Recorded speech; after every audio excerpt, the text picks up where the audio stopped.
Good morning, class. Today we are going to discuss about our previous topic, colligative properties. BSc third sem, chemistry section. In last class, we have discussed about relative lowering vapor pressure and Raoult's law and derivation of Raoult's law for the pure solvent and volatile pure volatile solvents where solute and solvent both are volatile, and another case one is where solute is volatile, solvent is volatile and solute is non-volatile, and we have derived the expression for that also. So today we are going to discuss about new topic, that is elevation of boiling point. So in this theory, elevation of boiling point means why there is a raise in the boiling point. What is the boiling point? Boiling point can be defined as when a substance changes to liquid state to gaseous state. A liquid is converted into liquid state to gaseous state, where at the point where the change of state occurs, the temperature at which change of state occurs, andra ಒಂದು liquid gas ಆಗಿ convert ಆಗುತ್ತೆ. So ಒಂದು certain temperature heat ಮಾಡಿದಾಗ ಒಂದು liquid ಏನಾಗ್ತೈತಿ, ಒಂದು gas ಆಗಿ convert ಆಗುತ್ತೆ. ಹೌದಾ?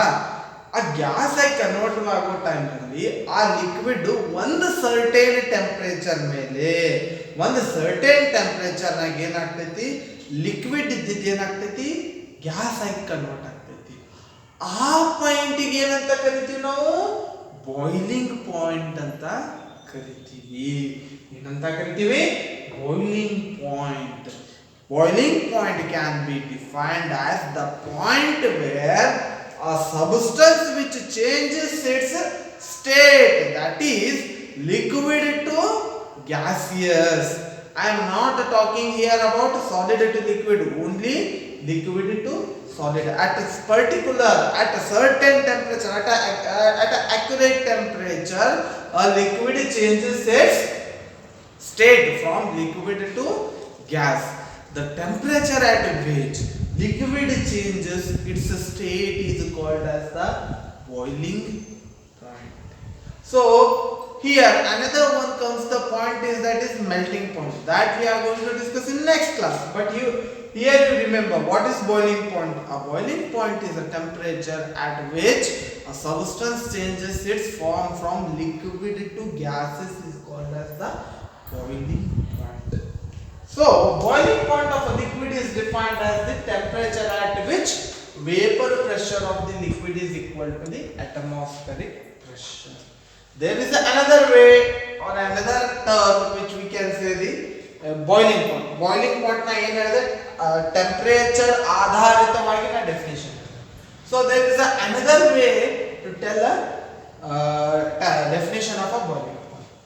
Boiling point of a liquid is defined as, boiling point of a liquid ಅಂದ್ರೆ ಒಂದು ಲಿಕ್ವಿಡ್ ದ ಬಾಯ್ಲಿಂಗ್ ಪಾಯಿಂಟ್ ನ ಯಾವ ತರ ಡಿಫೈನ್ ಮಾಡ್ತೀನಿ ಅಂದ್ರೆ, ಟೆಂಪರೇಚರ್ ಅಟ್ ವಿಚ್, ಯಾವ ಟೆಂಪರೇಚರ್ ದಲ್ಲಿ vapour pressure of the liquid is equal to the atmospheric pressure. Atmospheric pressure ಅಂದ್ರ ಈಗ ನಾವು ನಮ್ಮ ವಾತಾವರಣದಲ್ಲಿರುವಂತ ಪ್ರೆಷರ್ಗೆ ನಾವೇನಂತ ಕರಿತೀವಿ? Atmospheric pressure. ಯಾವಾಗ ಒಂದು ಲಿಕ್ವಿಡಿನ ವೇಪರ್ ಪ್ರೆಷರ್ ನಮ್ಮ ಸುತ್ತಮುತ್ತಲಿನಲ್ಲಿರುವ ವಾತಾವರಣ ವೇಪರ್ ಪ್ರೆಷರ್ ಜೊತೆ ಸಮವಾಗುತ್ತೆ, ಅದಕ್ಕೆ ನಾ ಏನಂತ ಕರಿತೀನಿ? ಬಾಯ್ಲಿಂಗ್ ಪಾಯಿಂಟ್ ಅಂತ ಕರಿತೀನಿ. ಏನಂತ ಕರಿತೀನಿ? ಬಾಯ್ಲಿಂಗ್ ಪಾಯಿಂಟ್ ಅಂತ ಕರಿತೀನಿ. ಬಾಯ್ಲಿಂಗ್ ಪಾಯಿಂಟ್ ಅಂದ್ರೆ ಯಾವ ಒಂದು ದ್ರವದ ಹೀಟ್ ಮಾಡಿದಾಗ ಟೆಂಪರೇಚರ್, ಯಾವ ಟೆಂಪರೇಚರ್ ನಲ್ಲಿ ಆ ದ್ರವದ ಅನಿಲ, ವಾತಾವರಣದ ಅನಿಲ ಅಂದ್ರೆ ವಾತಾವರಣದಲ್ಲಿರುವಂತ ಪ್ರೆಷರ್, ವಾತಾವರಣದಲ್ಲಿರುವಂತ ಪ್ರೆಷರ್ಗೆ ಆ ಲಿಕ್ವಿಡ್ ಪ್ರೆಷರ್ ಸೇಮ್ ಆಗುತ್ತೈತಿ ಆ ಟೈಮಿಗೆ ನಾವು ಬಾಯ್ಲಿಂಗ್ ಪಾಯಿಂಟ್ ಅಂತ ಕರಿತೀವಿ. So elevation of boiling point. For example in previous class vapour pressure ಒಳಗೆ ನಾವು ಕಲಿತೇವೆ boiling point of water, pure water is 100 degrees Celsius, but when I am adding salt or sugar, its boiling point changes. ಅಂದ್ರೆ ಸಾಧಾರಣವಾಗಿ ನೀರಿನ boiling point ಏನೈತಿ 100 degree Celsius ಐತಿ. But ಅದ್ರ ಒಳಗೆ sugar ಅಥವಾ ಉಪ್ಪು ಹಾಕಿದ್ರೆ, ಸಕ್ಕರೆ ಮತ್ತು ಉಪ್ಪು ಹಾಕಿದ್ರೆ ಅದ್ರ ಬಾಯ್ಲಿಂಗ್ ಪಾಯಿಂಟ್ ಚೇಂಜ್ ಆಯ್ತು. Because I am adding salts, so ಅದ್ರ ಬಾಯ್ಲಿಂಗ್ ಪಾಯಿಂಟ್ ಏನಾಯ್ತು, ಚೇಂಜ್ ಆಯ್ತು. ಎಲಿವೇಶನ್ ಅಂದ್ರ ಬದಲಾವಣೆ. ಬದಲಾವಣೆ ಅಂದ್ರೆ ಹೆಚ್ಚಿಗೆ ಆಗ್ಲಿಕ್ಕತ್ತದ. ಎಲಿವೇಶನ್ ಮೀನ್ಸ್ ಹೆಚ್ಚಿಗೆ ಆಗ್ಲಿಕ್ಕತ್ತದ ಬಾಯ್ಲಿಂಗ್ ಪಾಯಿಂಟ್. ಅದಕ್ಕೆ ಕಾರಣವೇನೆಂಬುದು ಕಂಡುಹಿಡಿಯುವುದೇ ನಮ್ಮ ಇಲ್ಲಿ ಏನು ಉದ್ದೇಶ. Elevation of boiling point. Boiling point ನಲ್ಲಿ ಬದಲಾವಣೆ ಎದಕ್ಕೆ ಆಗ್ತಾ ಇದೆ. ಫಾರ್ ಎಕ್ಸಾಂಪಲ್ ಈಗ ನಾ ಏನ್ ಮಾಡ್ತಾ ಇದ್ದೀನಿ ಅಂದ್ರೆ ಒಂದು ಸಾಲ್ವೆಂಟ್ ತಗೋತೀನಿ. ಏನು, ವೋಲ್ಟೈಲ್ ಸಾಲ್ವೆಂಟ್ ತಗೋತೀನಿ. ಏನು ತಗೊಳ್ತಾ ಇದ್ದೀನಿ, ವೋಲ್ಟೈಲ್ ಸಾಲ್ವೆಂಟ್ ತಗೋತೀನಿ. ಅದನ್ನ ಒಂದು ಸರ್ಟೆನ್ ಟೆಂಪರೇಚರ್ ನಲ್ಲಿ ಚೆಕ್ ಮಾಡಿ ನೋಡ್ತೀನಿ. ಅದರದ್ದು ಸಾಲ್ವೆಂಟ್ ಏನಿತ್ತು, ಲಿಕ್ವಿಡ್ ಇತ್ತು. ಒಂದು ಸರ್ಟೆನ್ ಟೆಂಪರೇಚರ್ ಆದ್ಮೇಲೆ ಏನಾಗ್ತೈತಿ, ಅದು ಟೆಂಪರೇಚರ್ ಆದ್ಮೇಲೆ ಏನಾಗ್ತೈತಿ, ಸೊ ಲಿಕ್ವಿಡ್ ಇದ್ದಿದ್ದು ಏನಾಗ್ಬಿಡ್ತು, ವೇಪರ್ ಆಯ್ತು. ಹೌದಾ? ಸೊ ಸಾಲ್ವೆಂಟ್ ಸ್ಟಾರ್ಟಿಂಗ್ ಫಾರ್ಮ್ ಏನಿತ್ತು, ಲಿಕ್ವಿಡ್ ಇತ್ತು. ನನ್ನ ಸಾಲ್ವೆಂಟ್ ಇದು ಸ್ಟಾರ್ಟಿಂಗ್ ಫಾರ್ಮ್ ಏನಿತ್ತು, ಲಿಕ್ವಿಡ್ ಇತ್ತು. ಸೊ ಸರ್ಟೆನ್ ಟೆಂಪರೇಚರ್ ಚೇಂಜ್ ಆದ್ಮೇಲೆ ಏನಾಯ್ತು, ಗ್ಯಾಸ್ ಆಯ್ತು. ಹೌದಾ?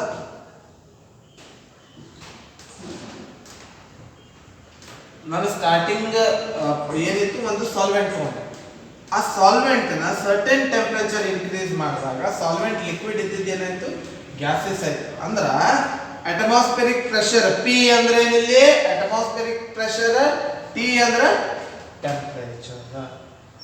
ಸೊ ಸಾಲ್ವೆಂಟ್ ನ ಸ್ವಲ್ಪ ಹೀಟ್ ಮಾಡಿದಾಗ T B is the temperature of pure solvent. Pure temperature, ಈ ಟೆಂಪರೇಚರ್ ಮೇಲೆ ಹೀಟ್ ಮಾಡಿದಾಗ ಸಾಲ್ವೆಂಟ್ ಏನಾಯ್ತು, ಅಟ್ಮಾಸ್ಫಿಯರಿಕ್ ವೇಪರ್ ಪ್ರೆಷರ್ ಜೊತೆ ಮರ್ಜ್ ಆಗಿರುತ್ತೆ. ಈ ಸಾಲ್ವೆಂಟ್ ಏನ್ ಮಾಡ್ತೀನಿ, ಸೊಲ್ಯೂಟ್ ಪಾರ್ಟಿಕಲ್ಸ್ ನ ಆಡ್ ಮಾಡ್ತೀನಿ, ಡಿಫರೆಂಟ್ ಕಾನ್ಸಂಟ್ರೇಷನ್. ಸೊಲ್ಯೂಷನ್ 1 ಸೊಲ್ಯೂಷನ್ 2 ಅಂದ್ರ ಇದರ ಕಾನ್ಸಂಟ್ರೇಷನ್ ಬೇರೆ ಐತಿ, ಇದರ ಕಾನ್ಸಂಟ್ರೇಷನ್ ಬೇರೆ ಇದೆ. ಅಂದ್ರ ಈ ಸಾಲ್ವೆಂಟ್ ಒಳಗ ಒಂದ್ರೊಳಗ 5 ಗ್ರಾಮ್ ಸೊಲ್ಯೂಟ್ ಹಾಕಿನಿ, ಇನ್ನೊಂದ್ರೊಳಗ 10 ಗ್ರಾಮ್ ಸೊಲ್ಯೂಟ್ ಹಾಕಿನಿ. ಸೊ ಎರಡಕ್ಕೂ ಕಾನ್ಸಂಟ್ರೇಷನ್ ಏನಾಗ್ತೈತಿ, ಬೇರೆ ಬೇರೆ ಆಗ್ತೈತಿ. ಸೊ ಅದಕ್ಕೆ ನಾ ಏನಂತೀನಿ, ಸೊಲ್ಯೂಷನ್ 1 ಅಂತೀನಿ, ಸೊಲ್ಯೂಷನ್ 2 ಅಂತೀನಿ. ಇದು ಏನಿದು ಸಾಲ್ವೆಂಟ್, ಇದು ಏನಿದು ಸೊಲ್ಯೂಷನ್, ಇದು ಏನಿದು ಸೊಲ್ಯೂಷನ್ 2. ಸೊಲ್ಯೂಷನ್ 1 ಬೇರೆ, ಸೊಲ್ಯೂಷನ್ 2 ಬೇರೆ. ಸೊಲ್ಯೂಷನ್ 2 ವೇಪರ್ ಪ್ರೆಷರ್ ಟೆಂಪರೇಚರ್ ಬೇರೆನೆ. ಸೊ ನಮ್ಮ ಸಾಲ್ವೆಂಟ್ ಟೆಂಪರೇಚರ್ ಟಿ ಬಿ ಇತ್ತು. ಸೊಲ್ಯೂಷನ್ 1 ಟೆಂಪರೇಚರ್ T1 ಟೆಂಪರೇಚರ್ ಏನಾಗೈತಿದು ಅಟ್ಮಾಸ್ಫಿಯರಿಕ್ ಪ್ರೆಷರ್ ಅಂದ್ರೆ ವೇಪರ್ಸ್ ಆಗ್ಯದ. Solution 2 T2 temperature vapour generate ಆಗ್ಯದ. Solvent vapours TB temperature, solution 1 T1 temperature, solution 2 T2 temperature. So ಇಲ್ಲಿ ಏನಾಗ್ಯದ, temperature increase ಆಗ್ಯದ. ಹೌದಾ? ಪ್ರೆಷರ್ ಇನ್ಕ್ರೀಸ್ ಆಗ್ಯದ, ಟೆಂಪರೇಚರ್ ಇನ್ಕ್ರೀಸ್ ಆಗ್ಯದ. ಟೆಂಪರೇಚರ್ ಹೆಂಗೆ ಇನ್ಕ್ರೀಸ್ ಆಗ್ತೈತಿ, ಪ್ರೆಷರ್ ಇನ್ಕ್ರೀಸ್ ಆಗ್ತೈತಿ. That means temperature and pressure R directly proportional. Temperature ಮತ್ತು ಪ್ರೆಷರ್, ಟೆಂಪರೇಚರ್ ಹೆಚ್ಚು ಮಾಡಿದ್ರೆ ಆಟೋಮೆಟಿಕ್ಲಿ ಪ್ರೆಷರ್ ಏನಾಗ್ತೈತಿ, ಹೆಚ್ಚಿಗೆ ಆಗ್ತೈತಿ. ಹೌದಾ? ಹಾಗಾಗಿ ಏನಾಗಿದೆ ಇಲ್ಲಿ, ಪ್ರೆಷರ್ ಒಳಗೆ ಇನ್ಕ್ರೀಸ್ ಆಗಿದೆ. ಸೊ ಟಿಬಿ ಅಂದ್ರ TB is the temperature of TB is the boiling point of a pure solvent. TB is the boiling point of pure solvent. TS is the boiling point of a solution. TS ಅಂದ್ರೆ ಏನು, boiling point of the solution. Elevation of boiling point ಕಂಡುಹಿಡಿಯಬೇಕಂದ್ರೆ ನಾ ಏನು ಮಾಡಬೇಕು, ಬದಲಾವಣೆ elevation ಹೆಚ್ಚಿಗೆ ಏನಾಗುತ್ತೆ, TS minus TB. ಅಂದ್ರ temperature, the boiling point of a solution minus the boiling point of a pure solvent. Boiling point of a solution naga boiling point of boiling point of a pure solvent ಒಳಗ boiling point of a solution ನ subtraction ಮಾಡಿದಾಗ ನನಗೆ ಏನು ಸಿಗ್ತೈತಿ? elevation in boiling point. Elevation in boiling point. So P ಅಂದ್ರ ಇದೇನು? Atmospheric pressure, ನಮ್ಮ ವಾತಾವರಣದಲ್ಲಿರುವಂತಹ pressure. Temperature normally increase ಆಗ್ತಾ ಹೋಗುತ್ತೆ. P is the atmospheric pressure. ನಾನು ಏನು ಮಾಡೀನಿ ಮತ್ತೆ ಇನ್ನೊಮ್ಮೆ ಎಕ್ಸ್ಪ್ಲೇನ್ ಮಾಡ್ಲಿಕ್ಕತ್ತೀನ. ಏನು ಮಾಡೀನಿ ಅಂದ್ರೆ ಒಂದು ಫಸ್ಟ್ ಸಾಲ್ವೆಂಟ್ ತಗೊಂಡಿನಿ, ಒಂದು ವೋಲ್ಟೈಲ್ ಸಾಲ್ವೆಂಟ್ ತಗೊಂಡಿನಿ. ಯಾವುದು? ವೋಲ್ಟೈಲ್ ಸಾಲ್ವೆಂಟ್ ತಗೊಂಡು ವೋಲ್ಟೈಲ್ ಸಾಲ್ವೆಂಟ್ ತಗೊಂಡು ಸರ್ಟೆನ್ ಟೆಂಪರೇಚರ್ ಇನ್ಕ್ರೀಸ್ ಮಾಡ್ಕೊತ ಹೋದಾಗ TB ಎಂಬುವ ಪ್ರೆಷರ್ ನಲ್ಲಿ ಸಾಲ್ವೆಂಟ್ ಏನಾಗ್ತೈತಿ? ಬಾಯ್ಲಿಂಗ್ ಪಾಯಿಂಟ್ ಬರ್ತದೆ, ಬಾಯ್ಲ್ ಆಗಲಿಕ್ಕೆ ಚಾಲು ಆಯ್ತು. ಸೊ ಯಾವ ಟೆಂಪರೇಚರ್ ಬಾಯ್ಲ್ ಆಗಲಿಕ್ಕೆ ಚಾಲು ಆಯ್ತು? TB temperature. ಬಾಯ್ಲ್ ಆದ್ಮೇಲೆ ಏನಾಗ್ತೈತಿ? It generates vapours. So vapour is mixed with the atmospheric pressure. ಅಂದ್ರೆ ಇವು ವೇಪರ್ಸ್ ಏನಾದ್ರು ವಾತಾವರಣದಲ್ಲಿ ಹೋಗಿ ಬೆರಕೆ ಆಗುತ್ತೆ. ಆಮೇಲೆ ಈ ಸಾಲ್ವೆಂಟ್ ಕೆಲವು ಎರಡು ತರ ಸಲ್ಯೂಟ್ ಪಾರ್ಟಿಕಲ್ಸ್ ನ ಆಡ್ ಮಾಡ್ಲಿಕ್ಕೆ ಒಂದು ಸಾಲ್ವೆಂಟ್ 5 ಗ್ರಾಮ್ ಅದಕ್ಕೆ ಸೊಲ್ಯೂಷನ್ ಅಂತೀನಿ, ಇನ್ನೊಂದು solvent particle 10 gram solvent salute ನ ಆಡ್ ಮಾಡ್ತೀನಿ. ಅದು ಏನು ಅನ್ಸ್ಕೊತೈತಿ? ಸೊಲ್ಯೂಷನ್. ಸೊಲ್ಯೂಷನ್ 1 2 ಎಷ್ಟು ಯಾವ ಟೆಂಪರೇಚರ್ ಬಾಯ್ಲ್ ಆಗ್ಯದಲ್ಲ, ಸೊಲ್ಯೂಷನ್ 1 2 ಅಷ್ಟಕ್ಕಾಗಿಲ್ಲ. ಸೊಲ್ಯೂಷನ್ 1 T1 ಟೆಂಪರೇಚರ್ ಬಾಯ್ಲ್ ಆಗೈತಿ, ಸೊಲ್ಯೂಷನ್ 2 T2 ಟೆಂಪರೇಚರ್ ಆಗೈತಿ. ಅಂದ್ರ ಸಾಲ್ವೆಂಟ್ ಕಮ್ಮಿ ಟೆಂಪರೇಚರ್ ನಾಗ ಆಗಿತ್ತು. ಟೆಂಪರೇಚರ್ ಏನಾಗ್ತೈತಿ? ಹಿಂಗೆ ಇನ್ಕ್ರೀಸ್ ಆಗ್ಕೋತ ಹೊಂಟೈತಿ. ಹೌದಾ? ಹೌದೋ ಇಲ್ಲೋ? TB ಅನ್ನೋದು ಕಮ್ಮಿ ಟೆಂಪರೇಚರ್, T1 TB ಗಿಂತ ದೊಡ್ಡದು, T2 T1 ಗಿಂತ ದೊಡ್ಡದು. ಅಂದ್ರ ಟೆಂಪರೇಚರ್ ಇನ್ಕ್ರೀಸ್ ಆಗ್ಲಿಕ್ಕತ್ತದ. ನಾನು ಸಾಲ್ವೆಂಟ್ TB ಟೆಂಪರೇಚರ್ ನಾಗೆ ಬಾಯ್ಲ್ ಆಯ್ತು. ಹೌದಾ? ಸೊಲ್ಯೂಷನ್ 1 T1 ಟೆಂಪರೇಚರ್ ಬಾಯ್ಲ್ ಆಯ್ತು, ಸೊಲ್ಯೂಷನ್ 2 T2 ಟೆಂಪರೇಚರ್ ಬಾಯ್ಲ್ ಆಯ್ತು. ಸೊ ಟೆಂಪರೇಚರ್ ಇನ್ಕ್ರೀಸ್ ಆದಾಗ ಏನಾಗತ್ತೈತಿ? ಏನಾಗ್ಲಿಕ್ಕತ್ತಾವ? ಬಾಯ್ಲಿಂಗ್ ಪಾಯಿಂಟ್ ನ ರೀಚ್ ಆಗ್ಲಿಕ್ಕತ್ತಾವ. ಅಂದ್ರೆ ಇಲ್ಲಿ ನಮಗೆ ಗೊತ್ತಾಗೋದು ಏನಪ್ಪಾ ಅಂದ್ರೆ ಸಾಲ್ವೆಂಟ್ ನಾವು ತಗೊಂಡಿರುವಂತ ಸಾಲ್ವೆಂಟ್ ಜಲ್ದಿ ಬಾಯ್ಲ್ ಆಗ್ಲಿಕ್ಕತ್ತದ. ಬಟ್ ಸೊಲ್ಯೂಷನ್ 1 ಸೊಲ್ಯೂಷನ್ 2 ಏನಾಗ್ಲಿಕ್ಕತ್ತೈತಿ? ಲೇಟ್ ಆಗ್ಲಿಕ್ಕತ್ತದ comparative to the solvent. Solution 1 solution 2 check ಮಾಡಿದ್ರೆ ಸೊಲ್ಯೂಷನ್ 1 ಸೊಲ್ಯೂಷನ್ 2 ಗಿಂತ ಜಲ್ದಿನೇ ಬಾಯ್ಲ್ ಆಗ್ಲಿಕ್ಕತ್ತೈತಿ. ಲಾಸ್ಟಿಗೆ ಬಂದಿದ್ದು ಯಾವುದು? ಸೊಲ್ಯೂಷನ್ 2. ಇಲ್ಲಿ ಎದಕ್ಕೆ ಈ ತರ ಬದಲಾವಣೆ ಆಗ್ಲಿಕ್ಕತ್ತದಂದ್ರ ನಾನು ಈ ಸಾಲ್ವೆಂಟ್ ನಲ್ಲಿ ಒಂದರೊಳಗ 5 ಗ್ರಾಮ್ ಸಲ್ಯೂಟ್ ಹಾಕಿನಿ, ಇನ್ನೊಂದರೊಳಗ 10 ಗ್ರಾಮ್ ಸಲ್ಯೂಟ್ ಹಾಕಿನಿ. ಸೊ ಎರಡು ಪ್ಯೂರ್ ಸಾಲ್ವೆಂಟ್ ಇದ್ದಿದ್ದು ಏನಾಗಿತ್ತು? ಕಾನ್ಸಂಟ್ರೇಷನ್ ಸಾಲ್ವೆಂಟ್ ಇದ್ದು ಕಡಿಮೆ ಆಗಿಬಿಟ್ಟದ. ಕಡಿಮೆ ಆಗಿರೋ ಕಾರಣದಿಂದಾಗಿ ಬಾಯ್ಲಿಂಗ್ ಪಾಯಿಂಟ್ ಒಳಗೆ ಏನಾಗ್ಲಿಕ್ಕತ್ತೈತಿ? ಚೇಂಜ್ ಆಗ್ಲಿಕ್ಕತ್ತೈತಿ. ಸೊ ಇದನ್ನ ನಾನು ಮ್ಯಾಥಮೆಟಿಕಲಿ ಪ್ರೂವ್ ಮಾಡಿ ತೋರಿಸ್ಬೇಕು. ಏನೋ ನಾನು ಮ್ಯಾಥಮೆಟಿಕಲಿ ಪ್ರೂವ್ ಮಾಡಿ ತೋರಿಸ್ಬೇಕು. ಪ್ರೂವ್ ಮಾಡೋ ಸಂಬಂಧ ಏನ್ ಮಾಡ್ತೀನಿ ಅಂದ್ರ ಈ ಗ್ರಾಫ್ ನ ಇಟ್ಟುಕೊಂಡು I am deriving an equation over there. ಈ ಗ್ರಾಫ್ ನ ಇಟ್ಟುಕೊಂಡು ನಾ ಏನ್ ಮಾಡ್ತೀನಿ? ಒಂದು ಡಿರೈವೇಶನ್ ಮಾಡ್ತೀನಿ. This graph you can see here A B C. These are the vapor pressures of the liquids.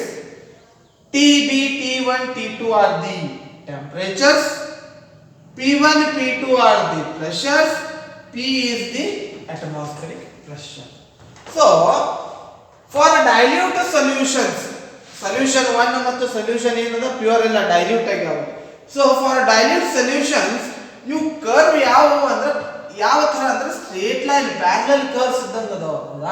Parallel curves R formed in a straight line, accurate and approximately straight lines are. So I am from this I am getting two triangles. I am getting here two triangles. One is A C E, ಒಂದು A C E, ಇನ್ನೊಂದು A B D. So ಇಲ್ಲಿ ನೋಡುವಾಗ ಏನು ಎರಡು triangle formation ಆಗಿದೆ. ಒಂದು A C B, ಇನ್ನೊಂದು A B D. Using these triangles I can say that A B by A C, A B by A C congruency of triangles, AD by AE, AD by AE. So AB ಅಂದ್ರೆ ಏನೈತಿ? AB is nothing but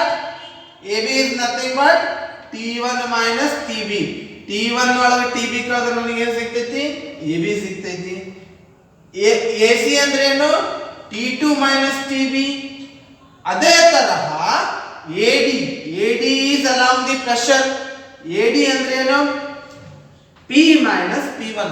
ಯಾವತ್ತೂ ನಾವು ನೀವು confusion ಮಾಡ್ಕೊಳ್ಕೋಬೇಡ್ರಿ. TB T1 ಹೌದಾ? ಇಲ್ಲಿ ಏನಾಗ್ತೈತಿ? TB T1 T2 TB ಕಿಂತ ದೊಡ್ಡದಿರ್ತೈತಿ ಹೌದಾ? ಇಲ್ಲಿ P1 ಮತ್ತು P2 ಕಿಂತ ದೊಡ್ಡದಿರ್ತೈತಿ ಹೌದಾ? ಹಾಗಾಗಿ ದೊಡ್ಡದ್ರೊಳಗೆ ಸಣ್ಣದ್ ಕಳೀತಿ ಹೊರತಾಗಿ ಸಣ್ಣದ್ರೊಳಗೆ ದೊಡ್ಡದು ಕಳೆಯಂಗಿಲ್ಲ. ಹಾಗಾಗಿ ಏನಾಗ್ತೈತಿ? T1 minus TB ಅಂದ್ರೆ AB ಆಗ್ತೈತಿ, T2 minus TB ಅಂದ್ರೆ AC ಆಗ್ತೈತಿ. ಅದೇ ತರ P minus P1 ಅಂದ್ರೆ AD ಆಗ್ತೈತಿ, P minus P2 ಅಂದ್ರೆ AE ಆಗ್ತೈತಿ. ಇದಕ್ಕೆ ನಾ ಏನಂತ ಕರಿತೀನಿ? ಇಕ್ವೇಶನ್ 1 ಅಂತ ಕರಿತೀನಿ. What I am calling it as equation 1. T1 minus TB divided by T2 minus TB, where T1 is the temperature boiling point of a solution 1 minus boiling point temperature of solvent. ಅದೇ ತರ T2 is the boiling point temperature of C minus TB, that is boiling point temperature of our solvent. P ಅಂದ್ರೆ vapor pressure of atmospheric pressure minus pressure of P1 liquid. P minus P2. P2 is the pressure where A C curves are intersecting. ಹೌದಾ? So P1 ಮತ್ತು P2 are lowering of vapor pressure of a solution. P1 ಮತ್ತು P2 ಏನದಾವ? P minus P1, P minus P2 are the lowering of vapor pressure for a solution 1 and 2. Solution P minus P1, P minus P2 are the relative lowering of vapor pressure of a solution 1 and 2. So from equation 1 ದಿಂದ ಏನು ಗೊತ್ತಾಗಬೇಕಂತದ? elevation in the boiling point is equal to the lowering of vapor pressure. Elevation of boiling point ಇಲ್ಲಿ ಕೊಟ್ಟೆ ಬಿಟ್ಟಿ ನಾನು. elevation of boiling point is equal to Ts minus Tb. Ts is nothing but boiling point of a solution. ಇದು T1 T2 ಅನ್ನೋದೇನು? solution the temperature ಐತಿ. So T1 T2 is nothing but Ts. Tb is boiling point of a pure solvent. ಹೌದಾ? These are directly proportional to the lower of vaporing pressure. P minus P1 is nothing but lowering vapor pressure in the vapor pressure of solution 1. P minus P2 is nothing but lowering vapor pressure of solution 2. So from this equation I can conclude that T1 minus TB is equal to delta TB directly proportional to P minus P1. T2 minus TB is equal to delta TB directly proportional to P minus P2. So in a general I can write delta TB is directly proportional to P naught, relative lowering vapor pressure of a solution, minus relative lowering vapor pressure of a solvent. Solution vapor pressure ಒಳಗೆ ನಾ ಏನು ಮಾಡ್ಲಿಕತ್ತೀನಿ? solvent vapor pressure ನ subtract ಮಾಡ್ಲಿಕತ್ತೀನಿ. So ಈ theme ಇಟ್ಕೊಂಡು ನಾ ಏನು ಮಾಡ್ತೀನಿ?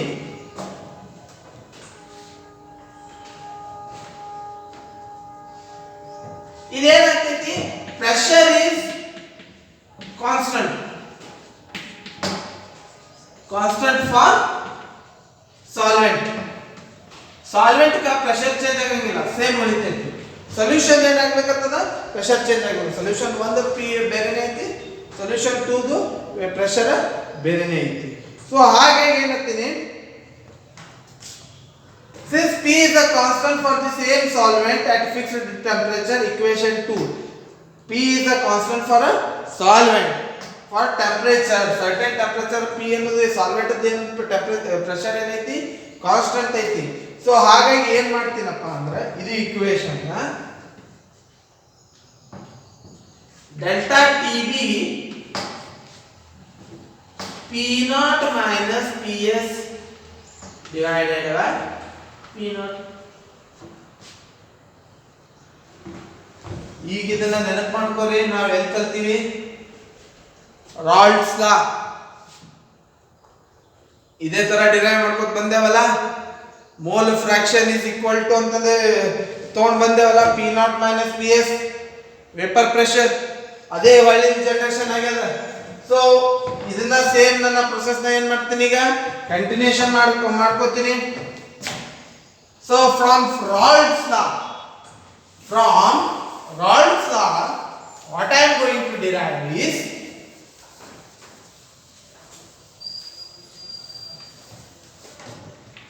from Raoult's law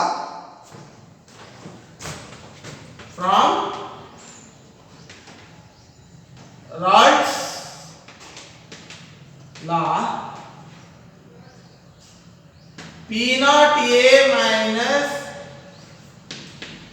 PS divided by P0 A is equals to XB.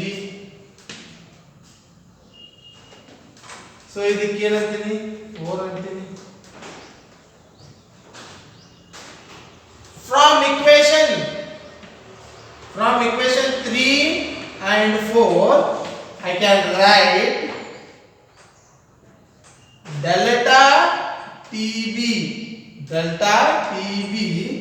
is equals to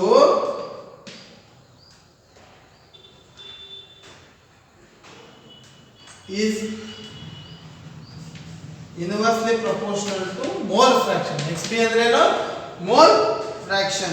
So delta TB proportionality constant ಏನಾಗ್ತೈತಿ, ಇಲ್ಲಿ ಒಂದು ಏನು ಬರ್ತದೆ, ಕಾನ್ಸ್ಟೆಂಟ್ ಬರ್ತದೆ, KB into XB. KB is nothing but molar elevation constant. KB ಅಂದ್ರೆ ಏನು, molar elevation constant. It is molar elevation constant. KB ಅನ್ನೋದು proportionality symbol ತೆಗೆದು ಏನು ಬಂತು, ಈಕ್ವಲ್ ಟು ಬಂತು, ಬಟ್ ಅದರ ಜೊತೆ ಏನಾಯ್ತು, ಒಂದು ಕಾನ್ಸ್ಟೆಂಟ್ ಬಂತು, that is KB, molar elevation constant. How we are going to define this molar elevation constant? So what is ಈಗ ಹೊಸ ಟರ್ಮ್ ಬಂತು, ಯಾವುದು, molar elevation constant. molar elevation constant ಅಂದ್ರೆ ಏನು, ಎಲ್ಲಿಂದ ಬಂತು, ಯಾಕೆ ಬಂತು? molar elevation constant ಅಂದ್ರೆ ಏನು, ಎಲ್ಲಿಂದ ಬಂತು, ಯಾಕೆ ಬಂತು? ಅಲ್ವಾ? How we are going to define the molar elevation constant? So molar elevation constant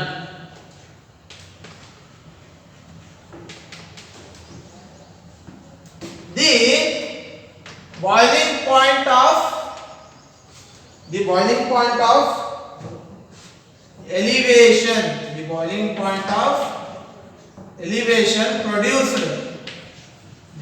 point of elevation produced when 1 mole of solute is dissolved 1 kg of the solvent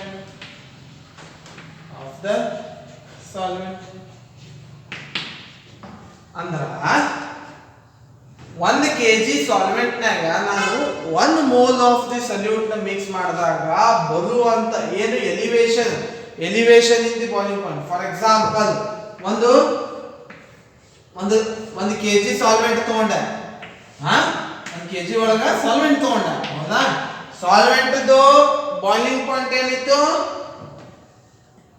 250 degree Celsius ಇತ್ತು ಹೌದಾ. ಇದ್ರ ಒಳಗೆ ಏನ್ ಮಾಡ್ತೀನಿ ಅಂದ್ರ 1 ಮೋಲ್ ಸಲ್ಯೂಟ್ ಹಾಕ್ತೀನಿ. ಎಷ್ಟು? ಒಂದೇ 1 mole.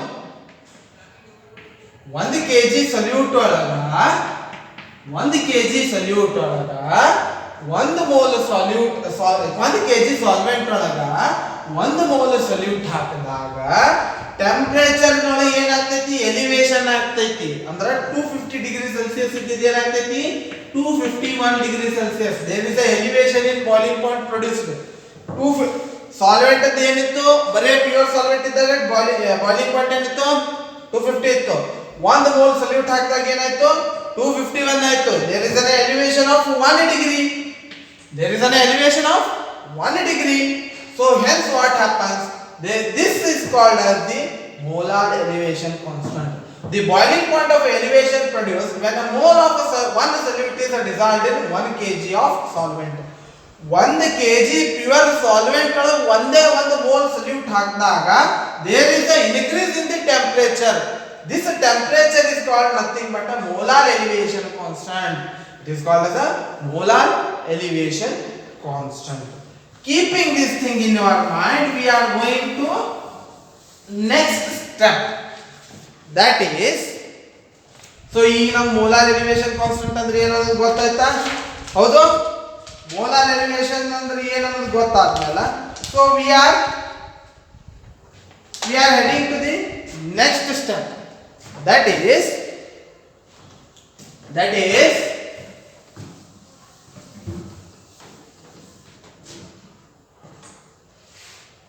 delta TB into is equal to KB into XB.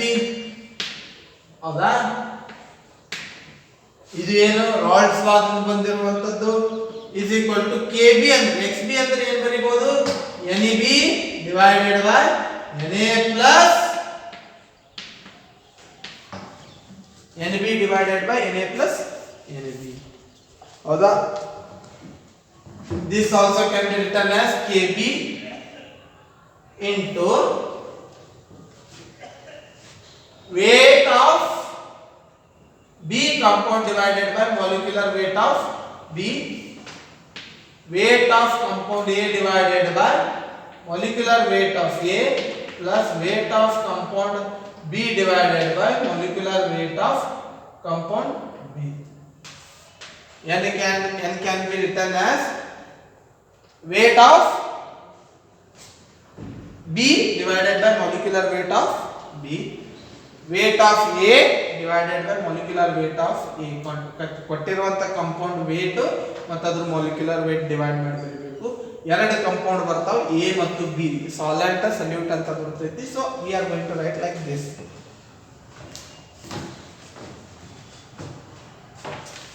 So ಇಲ್ಲಿ ಏನಾಗ್ತದ? WB by WMB is dilute. Solution of ಏನೈತಿ? dilute ಐತಿ. ಸೊ ಡಿನಾಮಿನೇಟರ್ ಜಾಗದಾಗ ಈ ಪೊಸಿಷನ್ ನಾಗ ಏನ್ ಮಾಡ್ತೀನಿ?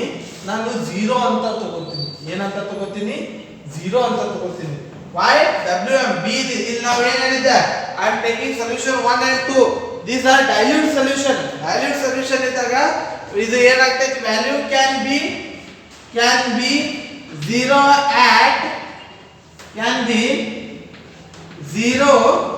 at denominator.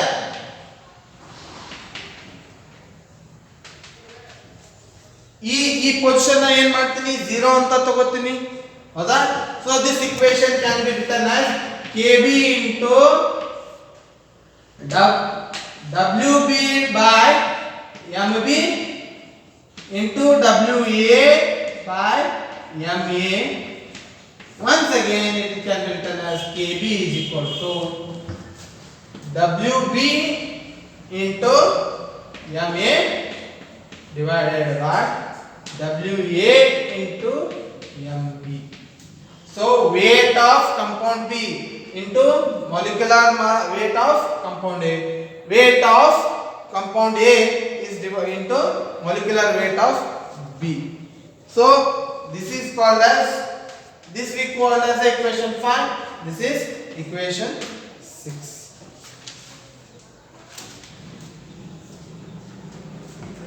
So equation shows that elevation of boiling point at delta T temperature. So delta T temperature na ಏನಾಯ್ತು, Kb is equal to Wb into Ma divided by Wa into Mb ಆಯ್ತು. So that is nothing but delta Tb is equal to Kb into, it is nothing but molality. ಇದೇನಿದು molality ಸೂತ್ರ, molality. So molality ಅಂದ್ರೆ ಏನದ, we have a, once again we have a formula. ಹೌದಾ, let Wb be the mass of, Wb the mass of, mass in gram, Wb the, Wb ಅನ್ನೋದೇನಾಗಲಿ mass in gram of solute dissolved in Wa grams of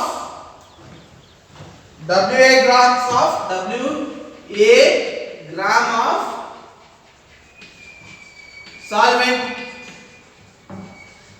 So ಇಲ್ಲಿ let Wb ಅನ್ನೋದು ಏನು ತಗೋತೀನಿ, mass of a grams in a solute ಇದ್ದು mass, Wa ಅನ್ನೋದೇನು mass of solvent. So ಆ ತರ ಬರೆದಾಗ ಏನಾಗ್ತೈತಿ,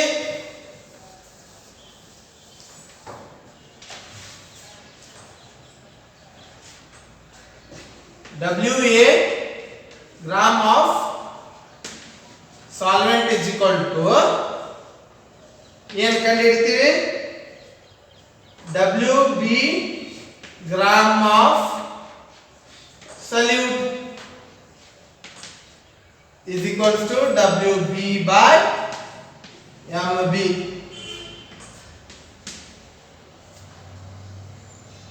So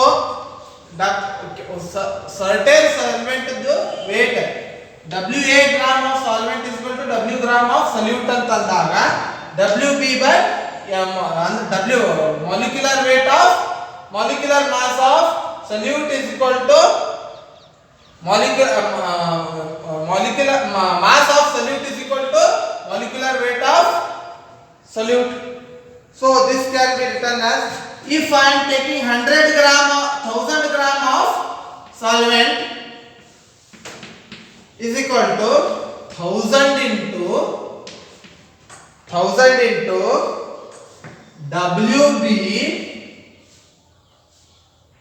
by Wa into Mb.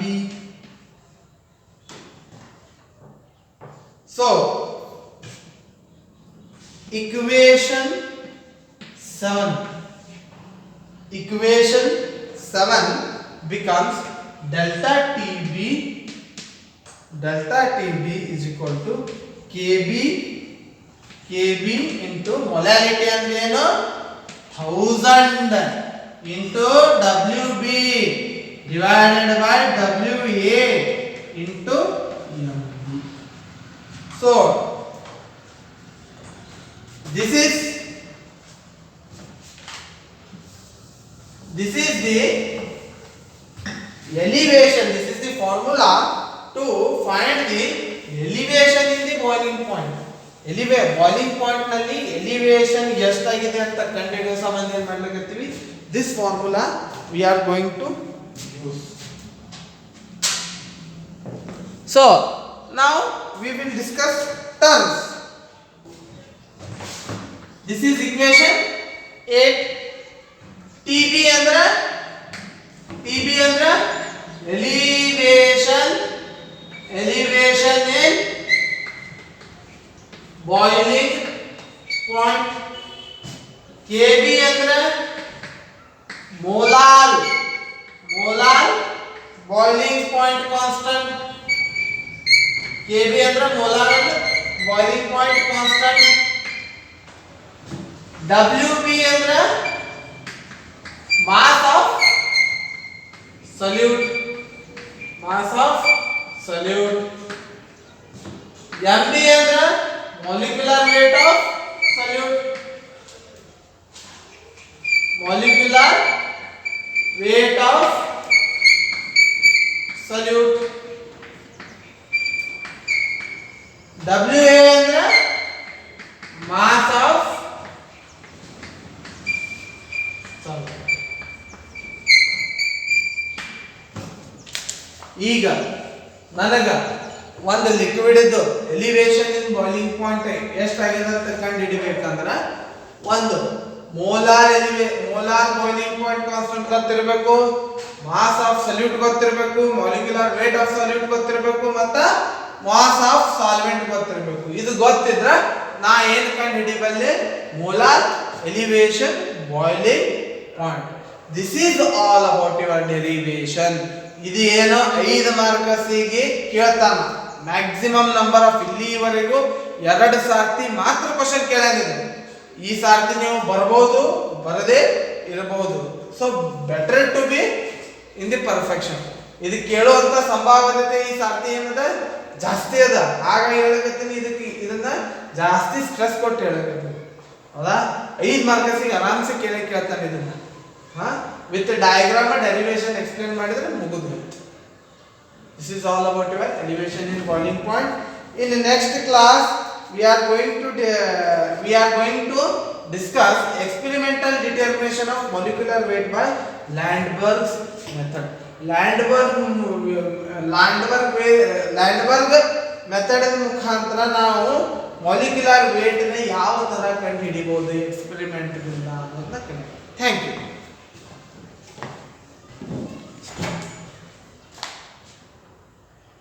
ಅಬ್ಬಾ